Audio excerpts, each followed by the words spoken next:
Vamos nos colocar de pé.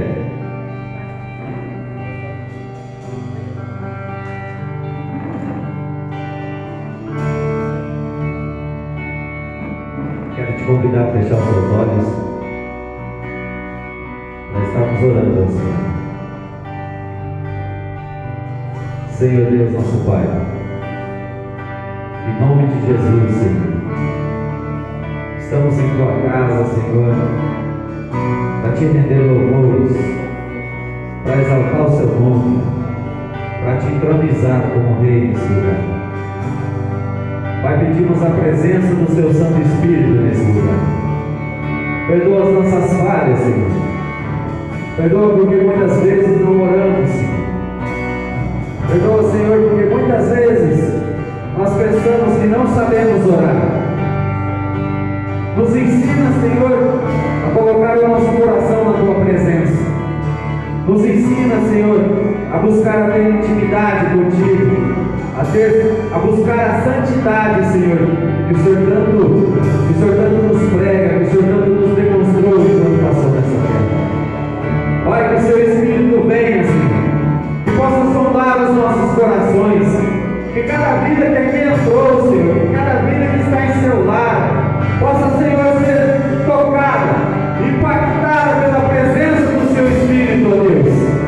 Sabemos, Senhor, que o Senhor não é um Deus que vive no templo, ó Deus. O Senhor vive dentro de nós. Nos ensina, Senhor, a te achar aqui dentro. Nos ensina na liberdade, Senhor, do teu Espírito brotar, do teu Espírito jorrar de dentro de nós, para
quando o inimigo quer nos derrubar.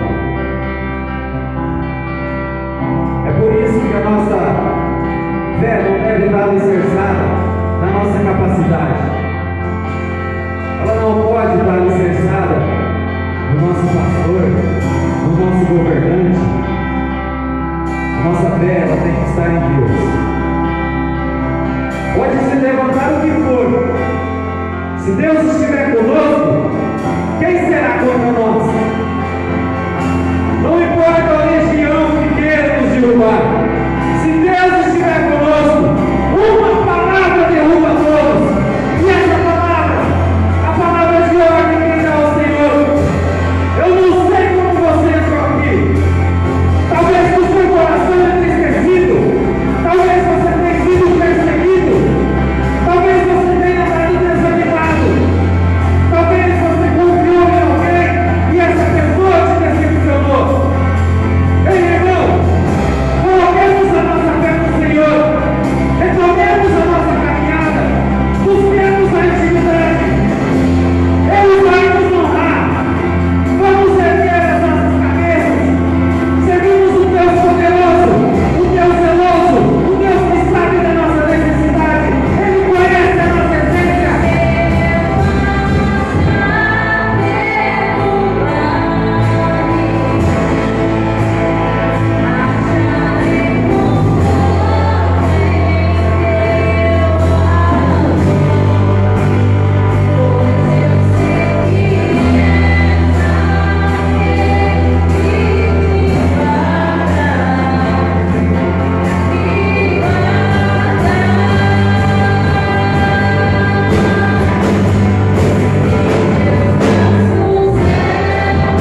te louvamos, te exaltamos. Receba, Senhor, o nosso louvor.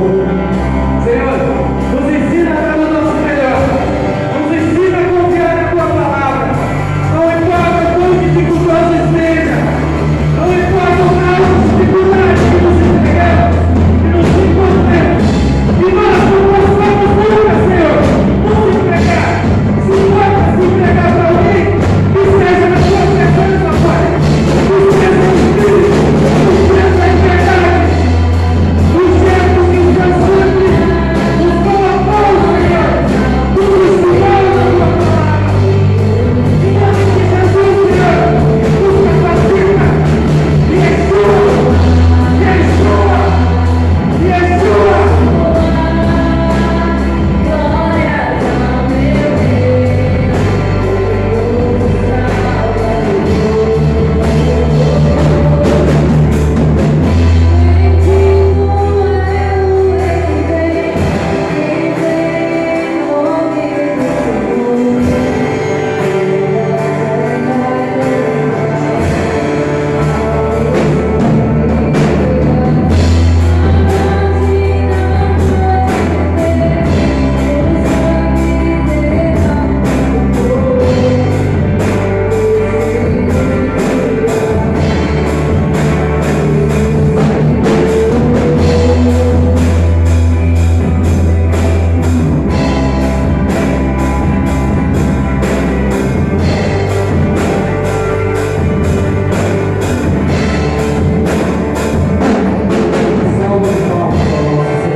Senhor, meus irmãos. Amém. Louvado seja o nome do Senhor. Abra sua Bíblia comigo, o livro de Salmos.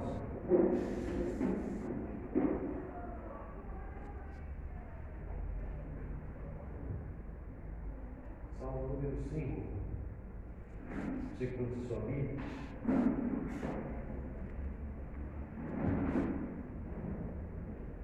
Amém? Vamos encontrar. Amém? Vamos ler. Dá ouvido as minhas palavras, ó Senhor, e atende a minha meditação. Atende a voz do meu clamor, Rei meu e Deus meu, pois a ti orarei. Pela manhã ouvirás a minha voz, ó Senhor. Pela manhã apresentarei a ti e vigiarei. Porque tu não és um Deus que tenha prazer no pecado, nem contigo habitará o mal. Os loucos não pararão à sua vista e aborreces a todos que praticam a maldade. Destruirás aqueles que proferem a mentira, o Senhor aborrecerá o homem sanguinário e maldoso. Mas eu entrarei em tua casa pela grandeza da tua benignidade, e em teu amor me inclinarei para o seu santo templo. Senhor, guia-me na tua justiça por causa dos meus inimigos. Aplana diante de mim o teu caminho, porque não há retidão na boca deles, e o seu íntimo são verdadeiras maldades. A sua garganta é um sepulcro aberto. Lisonjeiam com a sua língua. Declaram-os culpados, ó Deus, caiam por seus próprios conselhos. Lança-os fora por causa da multidão de suas transgressões, pois se revoltaram contra ti. Mas alegrem-se todos aqueles que confiam em ti, e exultem eternamente, porquanto tu nos defendestes, e a ti se gloriam os que amam o teu nome. Pois tu, Senhor, abençoará o justo e circundá-los-á da sua benevolência, como de um escudo. Amém, irmãos? O verso 11 diz: mas alegrem-se todos aqueles que confiam em ti, e exultem eternamente, porque o Senhor tem nos defendido. Amém, meus irmãos? Louvado seja o nome do Senhor. Nesse momento, quero convidar a igreja para nós orarmos. Nós vamos apresentar nossa família diante de Deus. Quantos precisa de uma bênção na família aqui? Amém? Eu sou o primeiro que preciso, né? Então é o momento que nós colocamos os nossos joelhos no chão, nós apresentamos aqui a nossa família, nossos filhos, esposa, nossos pais, aqueles que ainda não conhecem a palavra do Senhor, e nós cremos no poder da oração. Quantos creem? Amém. Então nós vamos fazer isso agora, bem? Nós vamos colocar de joelhos por alguns minutos, e nós vamos apresentar a nossa casa diante de Deus, para que Deus venha guardar, salvar e transformar para a glória do nome do Senhor.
Glória a Deus.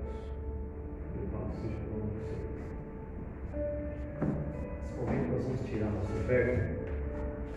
Tipo o Léo que aqui está recebendo os dizimistas, ofertantes, já quero pedir para a Geice, já está vindo aqui se preparar para poder adorar o Senhor.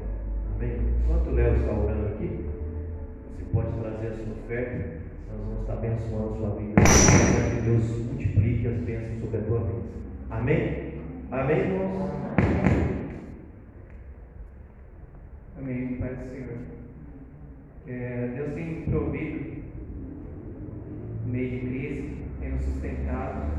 Então aqui podemos ofertar, dizimar com alegria, pois Ele é o Deus que tem cuidado de nós até hoje. Amém? Oremos. Senhor, meu Deus, querido e amado Pai, Senhor, graças te damos, Senhor, por todo o cuidado que o Senhor tem conosco. Meu Deus, pedimos que venha continuar, Senhor, abençoando nossas vidas, Pai. Abençoe, Senhor, aqueles que também precisam de uma porta de emprego, Pai, para voltar, Senhor, a serem dizimistas da casa do Senhor, para voltar, Senhor, a se alegrar diante da Tua presença. Eu creio, Senhor, que essas pessoas, ainda que desempregadas, Senhor, são gratas, Senhor, pelo Seu cuidado, pelo Teu amor, pois, Senhor, eles têm o Deus de Israel ao lado deles, Senhor, o Deus provedor, Senhor. E eu creio, Senhor, que já deu tudo certo, Senhor. Então abra a porta, Senhor, confirma, Senhor, no coração dessas pessoas, Senhor, a confiança que provém de Ti, Senhor, pois de certo o Senhor estará cuidando de tudo, Senhor, e as coisas darão certo. Então abençoa, Senhor, cada um dizimista e ofertante nesse dia de hoje, e que os seus celeiros, Senhor, venham se encher, que as janelas dos céus venham verdadeiramente se abrir na vida deles, Senhor. É o que te pedimos e te agradecemos, Senhor. Amém. Amém, irmãos? Deus abençoe muito em nome de Jesus. O dízimo é uma maneira de nós agradecermos a Deus, irmãos. Como que a gente pode retribuir tudo aquilo que o Senhor tem feito, né? Então, quando a gente pega uma parte de tudo que nós ganhamos e trazemos aqui na casa dele, é uma maneira de agradecer o Senhor, é uma maneira de fazer algo para Deus, para que a obra dele cresça, para que a obra dele seja sustentada. Então, o apóstolo Paulo diz que Deus ama aquele que dá com alegria, não por necessidade, não porque o pastor está falando, não porque. Não, mas Deus ama aquele que dá com gratidão, né? E Deus dá pão para ser, semente para aquele que semeia e pão para aquele que come, né? Então, quando a gente começa a semear na casa do Senhor, o Senhor aumenta a nossa capacidade de contribuir cada vez mais. Mas um coração grato é precioso diante de Deus. Então, que Deus te abençoe muitas vezes mais tudo aquilo que você tem feito pela casa do Senhor. Deus abençoe em nome de Jesus. Vamos ouvir a mãe Geice, vai estar adorando o Senhor.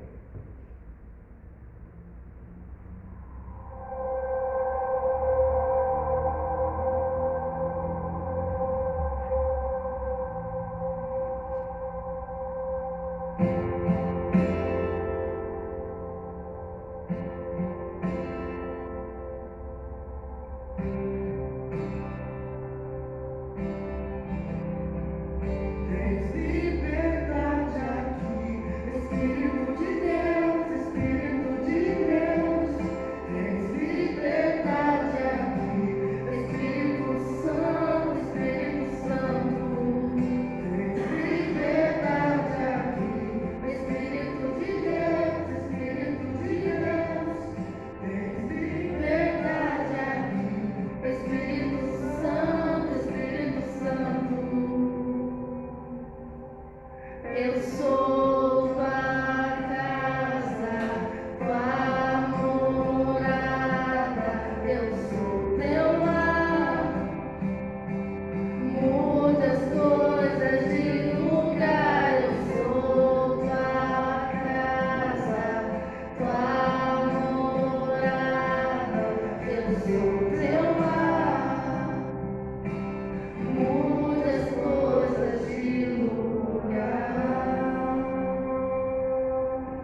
Amém, irmãos?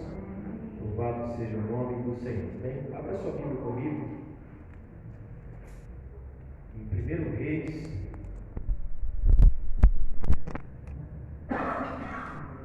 capítulo 18.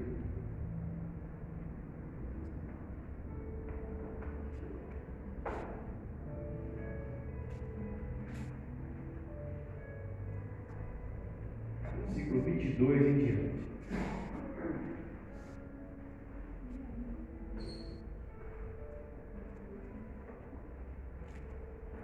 1 Reis,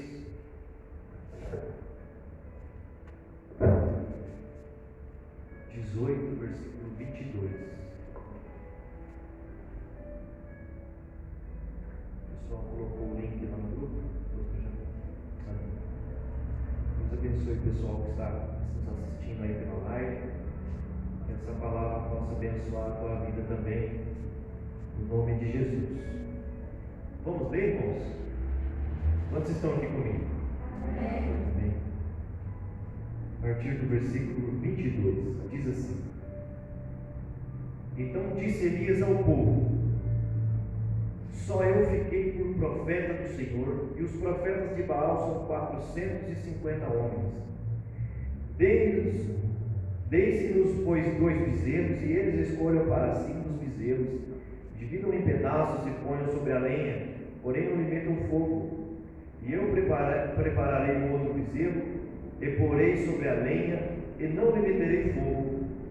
Então invocai o nome do vosso Deus, e eu invocarei o nome do Senhor. E há de ser que o Deus que responder por fogo, esse será Deus.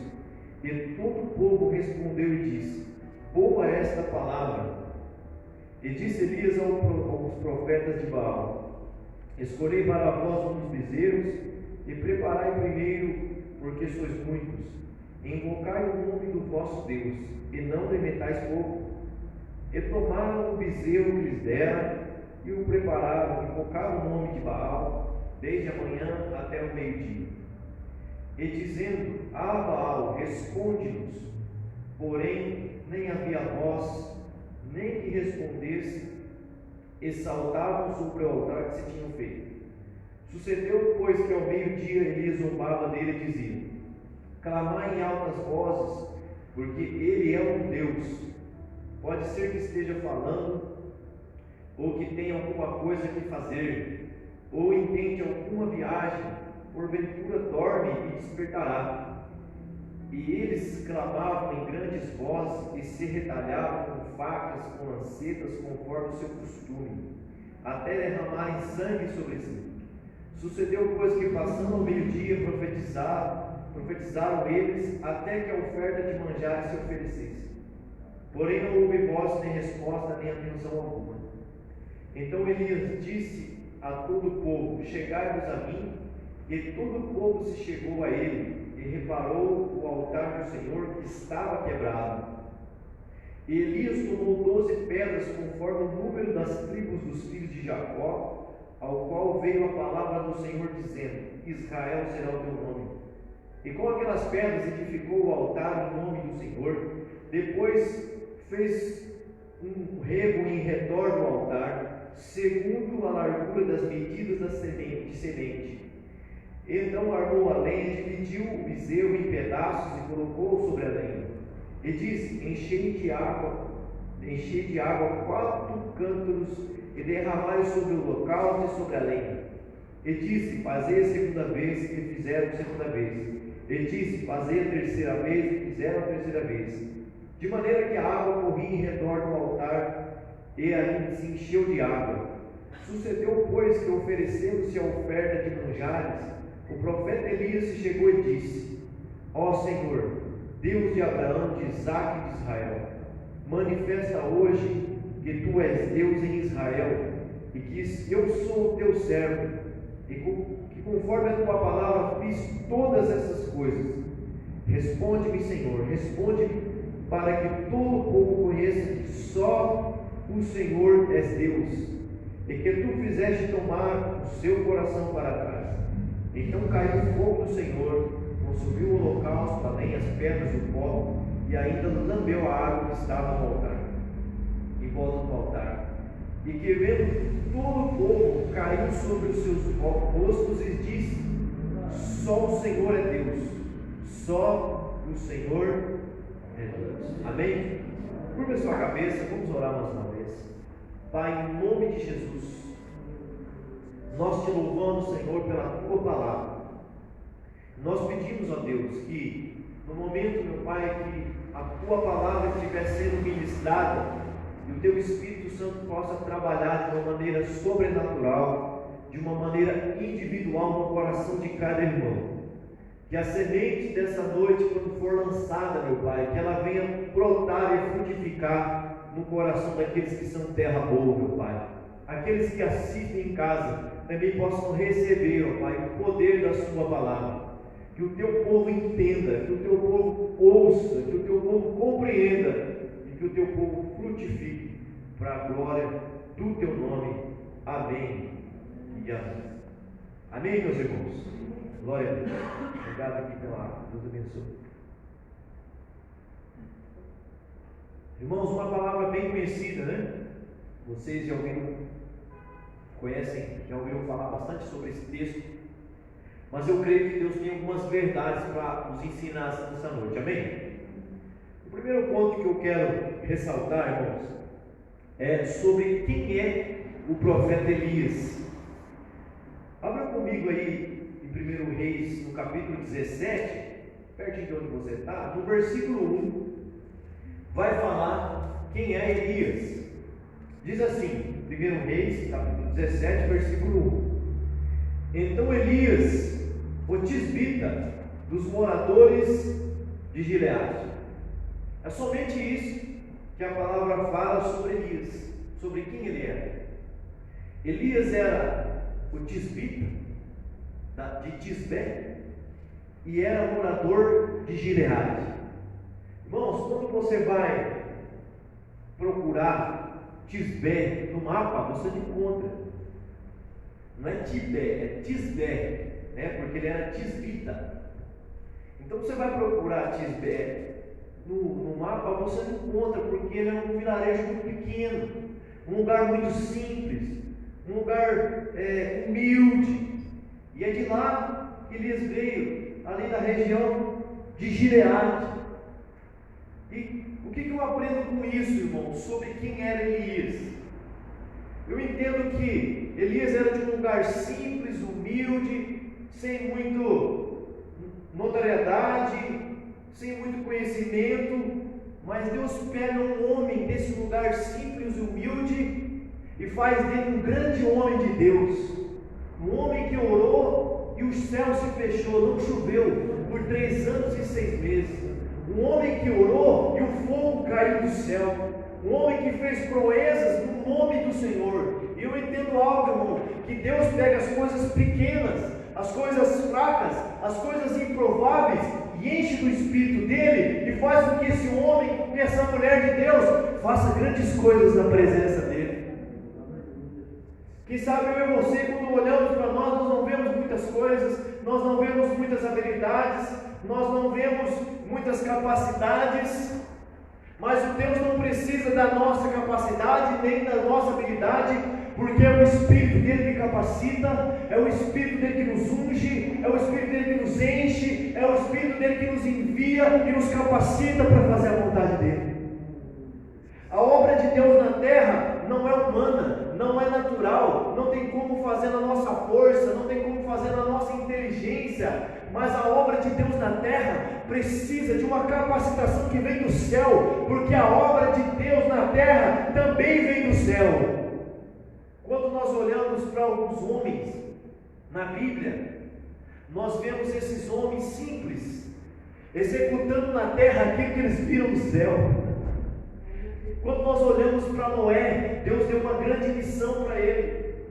Disse: Noé, você vai construir uma grande arca, porque eu vou destruir toda a terra, porque o coração do homem se tornou mau. E Deus começa a mostrar para Noé o projeto que estava no céu, as medidas da arca, o tamanho da arca, a largura da arca, mas Noé não era marceneiro que mexe com madeira? Marceneiro, né? Não era marceneiro. E como é que ele construiu uma arca? E Deus disse para Noé: Noé, fica tranquilo, porque o meu Espírito vai te capacitar. Você só precisa acreditar na minha palavra, se colocar na minha presença e acreditar naquilo que eu estou te falando, porque o resto sou eu que faço. E aquele homem simples construiu aquela arca daquele tamanho, colocou os animais ali dentro e toda a sua família e executou o projeto de Deus. Um homem simples. E aí chega Moisés.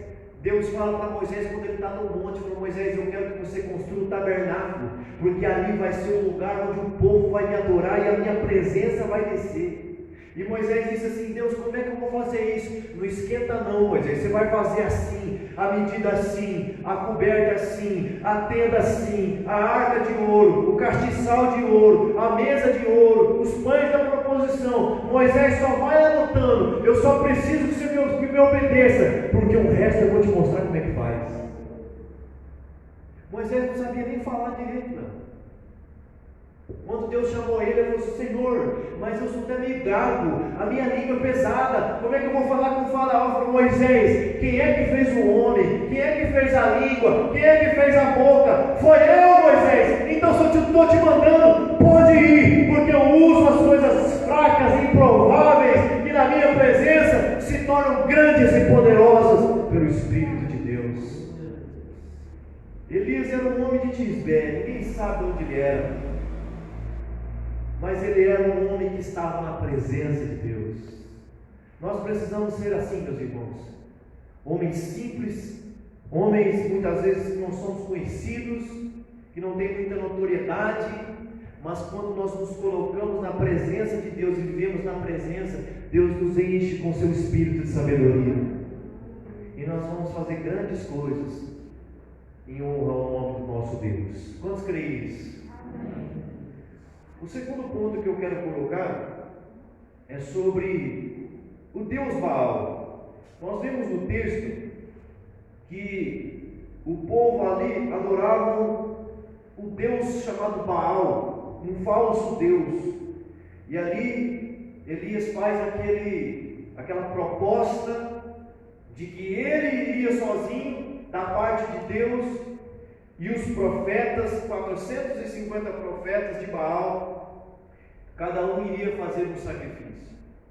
Mas quem era Baal, irmãos? A não ser um falso Deus. Tanto que quando começou ali o desafio, o texto, se você ler, nós lemos aqui, fala que eles clamaram, eles pularam, eles se bateram até se sangrar, eles rodopiaram, eles babaram, eles fizeram de tudo, mas não houve resposta de Baal, porque Baal era um falso Deus. E muitas vezes acontece das pessoas clamarem a um falso Deus e não obtêm a resposta. Abra sua Bíblia comigo em Salmo 115.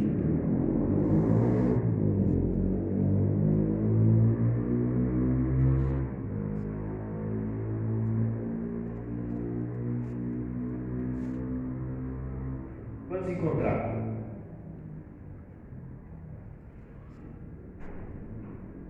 Posso ouvir um amém? Amém. Um amém de máscara, né? Salmo 115 diz assim no versículo 1: Não a nós, Senhor, não a nós, mas ao teu nome da glória, por amor da sua benignidade e da sua verdade. Porque dirão as nações: onde está o seu Deus? Mas o nosso Deus está no céu e faz tudo aquilo que lhe apraz. Mas os ídolos dele são prata, ouro, obras de mão de homens. Tem boca, mas não fala. Tem olhos, mas não vê. Tem ouvidos, mas não ouvem. Tem nariz, mas não cheiram. Tem mãos, mas não apalpam. Tem pés, mas não andam. Nem som algum sai da sua garganta. Torne-se semelhante a eles aqueles que fazem, todos os que nele confiam. Confie, ó Israel, no Senhor. Ele é o teu auxílio e o teu escudo. O Salmo diz: onde está o nosso Deus? O nosso Deus está no céu fazendo tudo aquilo que Ele planejou. está fazendo aquilo que Ele planejou para mim, está fazendo aquilo que Ele planejou para você, está fazendo aquilo que Ele planejou para a humanidade. A sua obra está em andamento e os seus planos não podem ser frustrados. E não existe outro Deus, não existe Baal, não existe outro Deus, somente há um só Deus. O texto fala que as pessoas confiam em imagens de escultura, que tem olhos, mas não vê, tem ouvidos, mas não ouvem, tem mãos, mas não apalpam, nariz, mas não cheiram, tem pés, mas não andam. E muitas vezes essas pessoas estão como esse povo do texto que nós lemos, clamando a um Deus que não existe, que não há. Abra sua Bíblia comigo em Isaías 42, no versículo 8. Isaías 42, versículo 8, diz assim: Eu sou o Senhor e este é o meu nome, e a minha glória, pois não a darei a outro, nem o meu louvor a imagem de escultura. Deus não divide a sua glória com ninguém, só Ele é digno de honra, só Ele é digno de glória, só Ele responde a oração, só Ele é poderoso para fazer milagre, só Ele é poderoso para transformar vidas, só Ele é poderoso para fazer infinitamente mais do que aquilo que pedimos ou pensamos. Só existe um Deus, não existem outros deuses, não existe outro intercessor a não ser Jesus Cristo, o Filho de Deus, que morreu por nós, mas ressuscitou, está sentado à direita do Deus Pai Todo-Poderoso, intercedendo por mim e por você. E quando nós pecamos e quando nós erramos, nós temos um advogado junto a Deus, intercedendo ao meu favor e ao seu favor. Quantos creem nessa palavra? Glória a Deus. Amém, meus irmãos? Mas um outro ponto que eu quero destacar está no versículo 30, em 1 Reis 18. O texto que nós lemos diz assim: Então Elias disse a todo o povo: Chegai-vos a mim. E todo o povo se chegou a ele, reparou o altar que estava quebrado. E Elias tomou 12 pedras, conforme o número das tribos de Jacó, o qual veio a palavra do Senhor, dizendo: Israel será o seu nome. Pula para o versículo 38. Então caiu o fogo do Senhor, consumiu o holocausto e a lenha e as pedras e o pó, e ainda lambeu a água que estava em volta do altar. Amém, meus irmãos? O terceiro ponto que eu quero destacar nessa noite, nesse texto, é que Deus só enviou o fogo dele quando o altar foi consertado. Depois que os 450 profetas de Baal tentaram fazer um sacrifício que não deu certo, Elias falou: agora é minha vez. E a primeira coisa que Elias fez foi arrumar o altar que estava quebrado, foi levantar um altar que estava em ruínas. O povo havia parado de adorar a Deus no altar de Deus. E aquele altar onde se faziam os sacrifícios a Deus estava abandonado, estava quebrado, estava em ruínas, porque o povo havia se perdido e começou a adorar Baal, e havia abandonado o sacrifício a Deus, havia abandonado a adoração a Deus. Então o altar de Deus estava em ruínas. Quando Elias foi fazer o sacrifício, ele arrumou o altar, ele consertou o altar, colocou a lenha, colocou o sacrifício, e foi então que Deus enviou o fogo. Sabe o que eu aprendo, irmão? Que Deus só envia o fogo quando o nosso altar está consertado, quando a nossa vida de adoração está em dia, quando a nossa vida de oração está em dia. O fogo é o símbolo do Espírito Santo na Bíblia. Então é como se, quando Deus envia o Espírito Santo em nós, a chama dele arde dentro do nosso coração.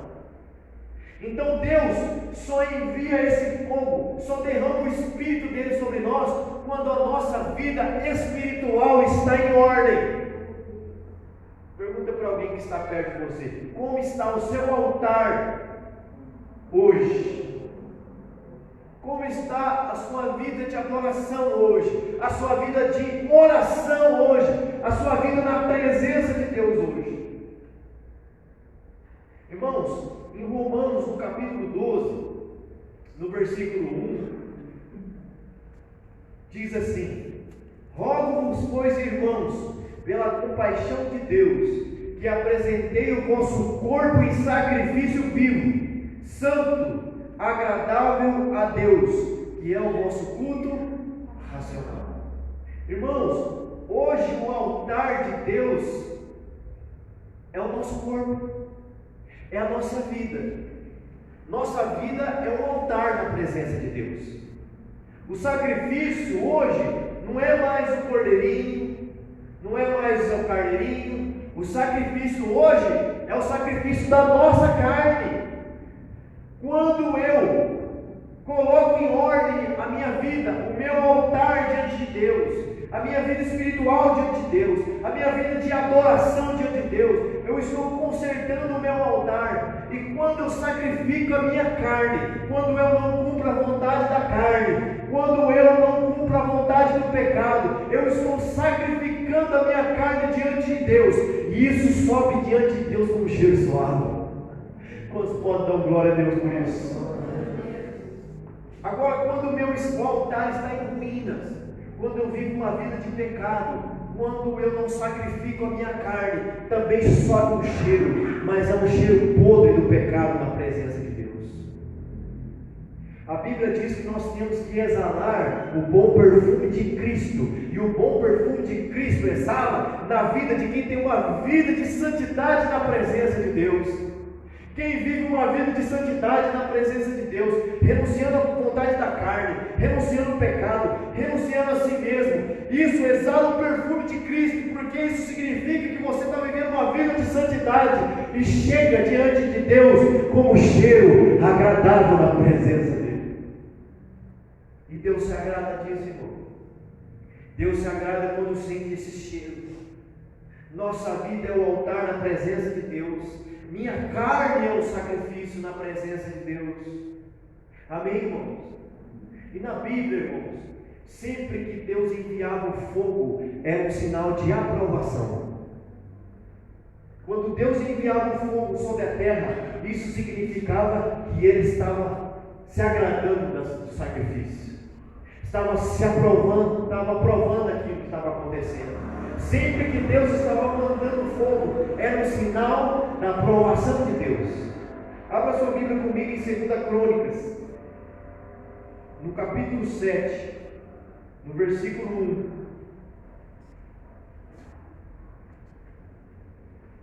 2 Crônicas 7.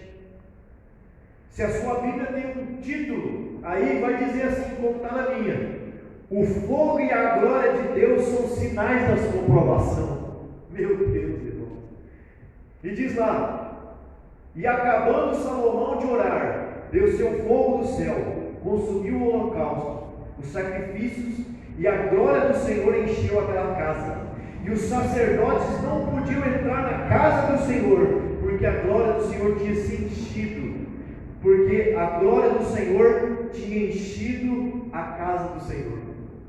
Meus irmãos, quando Salomão construiu aquele templo que Davi passou para o filho dele construir, quando foi terminado o templo de Deus, Deus se agradou daquilo e mandou fogo, e mandou glória, e o templo se encheu de fumaça, e a presença de Deus se manifestou naquele lugar, e os sacerdotes não podiam ficar de pé, tamanha era a glória de Deus. Irmão, quando Deus envia o seu fogo, é porque Ele está aprovando. Quando Deus envia o seu fogo sobre a igreja, é porque Ele está se agradando da igreja.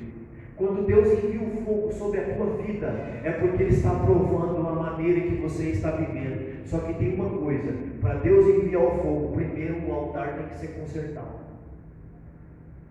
O altar de adoração não pode estar em ruínas, ele precisa ser consertado.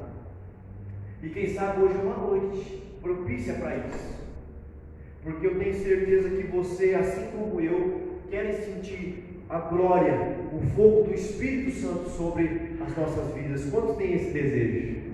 Eu tenho esse anseio de que meu coração venha arder com a chama do Espírito Santo, que eu possa sentir a glória do Espírito Santo, que eu possa sentir o poder do Espírito Santo, assim como o fogo queimando. Só que o meu altar na presença de Deus precisa ser consertado. E o que é que nós precisamos arrumar nessa noite? E o que é que nós precisamos consertar hoje para que Deus possa enviar a sua glória sobre nós, possa enviar o seu fogo sobre nós, possa enviar a sua presença sobre nós? Mas o quarto ponto e último dentro desse texto é que sempre que Deus envia o fogo tem um propósito. Sempre que Deus envia o fogo tem um plano, tem um desígnio. Deus tem algo com aquilo. Quando Elias arrumou o altar do Senhor que estava em ruínas, e ele orou a Deus, Deus respondeu com fogo, porque Deus estava provando aquele sacrifício. Mas no versículo 38 de 1 Reis 18, diz assim: então caiu o fogo do Senhor, consumiu o holocausto e a lenha, e as pedras e o pó, e ainda lambeu a água que estava em volta do altar. E o que vendo todo o povo caiu sobre os seus rostos e disse: só o Senhor é Deus, só o Senhor é Deus. Sabe qual o propósito do fogo nesse texto? Era fazer com que o povo reconhecesse que só existia um Deus, que o Deus verdadeiro era o Deus de Israel, que Baal era um falso Deus, e que o povo deveria adorar o verdadeiro Deus. Toda vez que Deus envia o fogo, tem um propósito, e existe um propósito em Deus encher a sua vida com o fogo do Espírito Santo. Sabe qual é esse propósito? Que as pessoas vejam que só o Senhor é Deus, que as pessoas que você anda perto reconheçam que existe um Deus verdadeiro que vive e reina e mora dentro de nós e que habita no nosso coração. O propósito de Deus te encher com o Espírito Santo e com fogo é que outras pessoas vejam que o Deus verdadeiro não é uma lenda, não é uma fábula, não é uma história, mas que é um Deus verdadeiro que muda pessoas, que tira pessoas do vício, que transforma vidas de uma maneira sobrenatural, que tira pessoas do pecado e faz viver em santidade, que tira pessoas da depressão e agora coloca pessoas cheias de alegria e de paz. O propósito de Deus em enviar o seu fogo sobre a terra é que nós sejamos testemunhas em Jerusalém, na Judéia, em Samaria e até os confins da terra. O propósito de Deus em te encher com o Espírito Santo é que você seja uma testemunha viva de que Deus é real e que Ele saiu daquela tumba, de que Ele não está mais naquela cruz e de que Ele mora dentro de você. Deus tem um propósito quando Ele envia o seu fogo, é nos capacitar para sermos testemunhas dEle, testemunhas vivas. Em Atos capítulo 1, no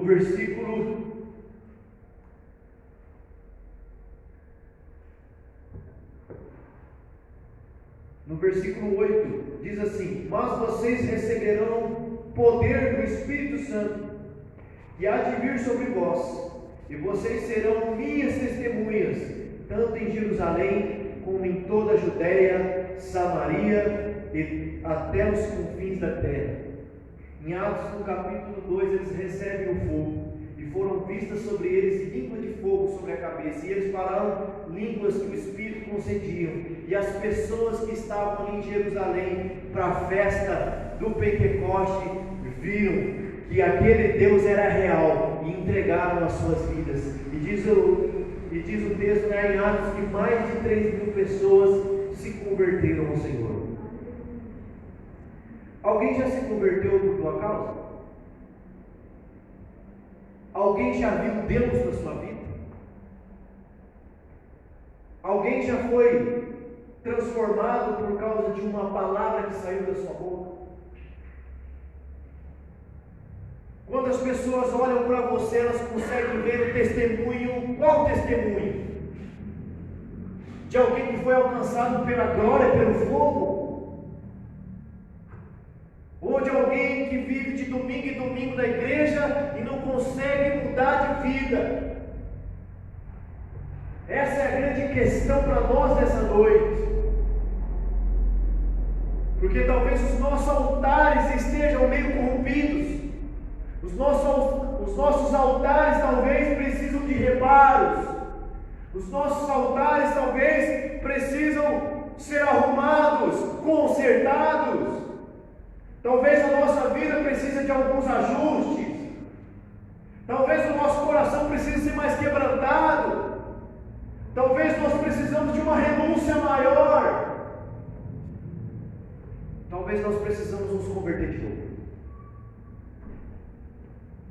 Talvez nós precisamos clamar por misericórdia do Senhor, para que nós voltemos a exalar o bom perfume de Cristo. Talvez nós precisemos de umas mudanças radicais.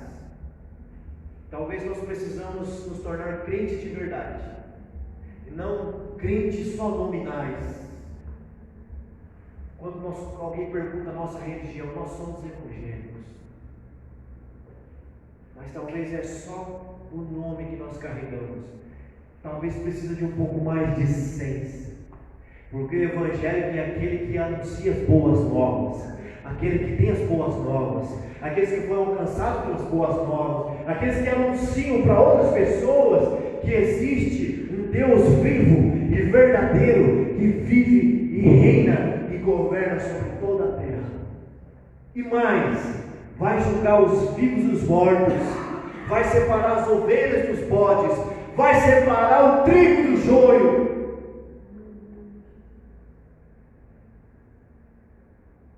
Talvez é disso que nós precisamos nessa noite. Mas eu queria orar com você. Eu queria que você se colocasse de pé. O grupo de louvor viesse aqui para nós adorarmos.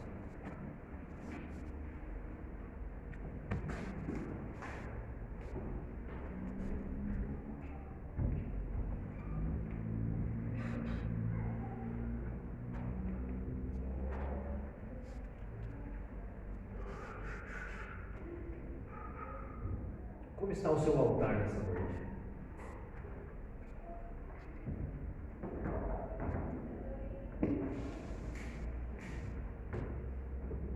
Será que precisa de algum reparo? Só você pode dizer isso. Só você pode mostrar isso. A Bíblia diz que nós não podemos julgar ninguém. Não julgueis para não ser julgados. Nós não podemos. Eu não posso olhar para o Léo e falar assim: Léo, é isso, é aquilo, o seu altar está assim, não. Mas o Espírito Santo pode revelar para ele. O Espírito Santo pode mostrar para ele. Por isso, nessa noite eu queria que você fechasse os seus olhos e você começasse a falar com o Senhor. Você começasse a olhar para você mesmo.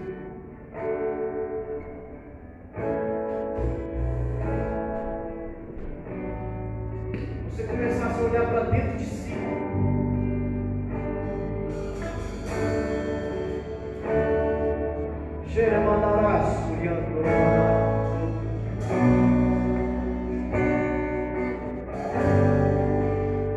Deus te trouxe aqui para arrumar algumas coisas. Oh, irmãos, quão importante nós estarmos na casa do Senhor. O salmista dizia: mais vale um dia na sua casa do que 1000 dias em outro lugar. Mais vale um culto de terça, um culto de quarta, com 10, 5 pessoas, mas não importa a quantidade, porque onde tiver 2 ou 3 reunidos, ali a presença de Deus está, e aonde a presença de Deus está, aí a liberdade, aí a transformação, aí a mudança.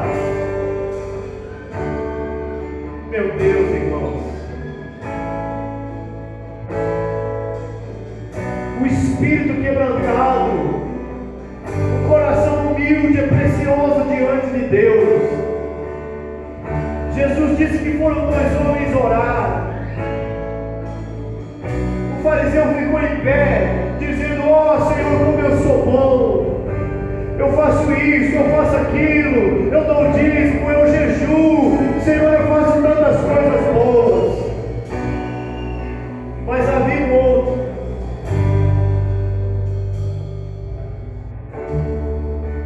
Havia um outro homem, e esse homem era publicano. De vez em quando ele roubava, de vez em quando ele mentia, de vez em quando ele pecava. Mas quando ele foi orar, ele se colocou de joelhos, com a cara no pó, e ele não tinha nem coragem de olhar para o céu, porque ele se considerava um pecador. Mas ele batia no peito e falava: ó Senhor, tem misericórdia de mim. E Jesus disse: e esse não o outro saiu justificado. Nós somos pecadores, mas não somos soberbos, e reconhecemos as nossas falhas diante de Deus. Deus envia o seu perdão, Deus envia a sua cura, Deus envia o seu Espírito e apaga, e perdoa, e nos limpa, e nos faz de novo, e nos faz mais altos do que a neve. Oh, irmãos, quão precioso é diante de Deus uma vida de santidade.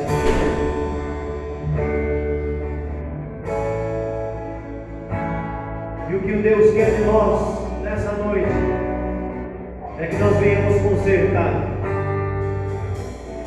a nossa vida de adoração a Deus, a nossa vida de oração a Deus, nosso relacionamento com Deus. Quando nós adoramos, você abre o teu coração e deixa o Espírito Santo falar com você nesse momento.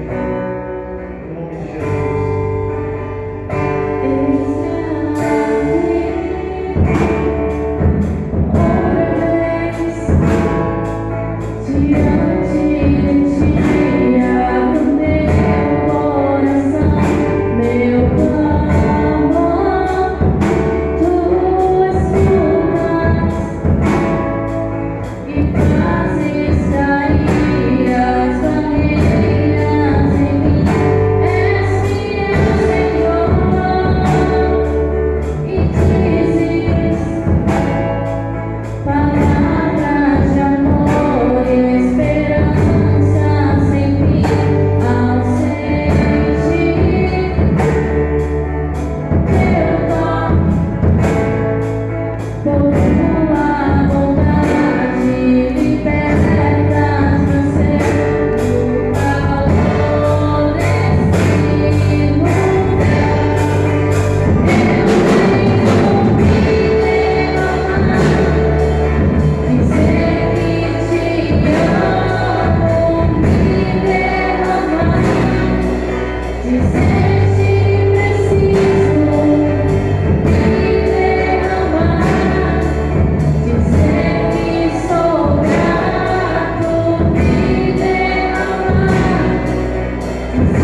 Continua falando conosco, meu Pai, para que nós possamos ter uma vida agradável diante da Sua presença, para que nós possamos viver, Senhor, de forma que venha te dar graças aos Seus olhos, meu Pai.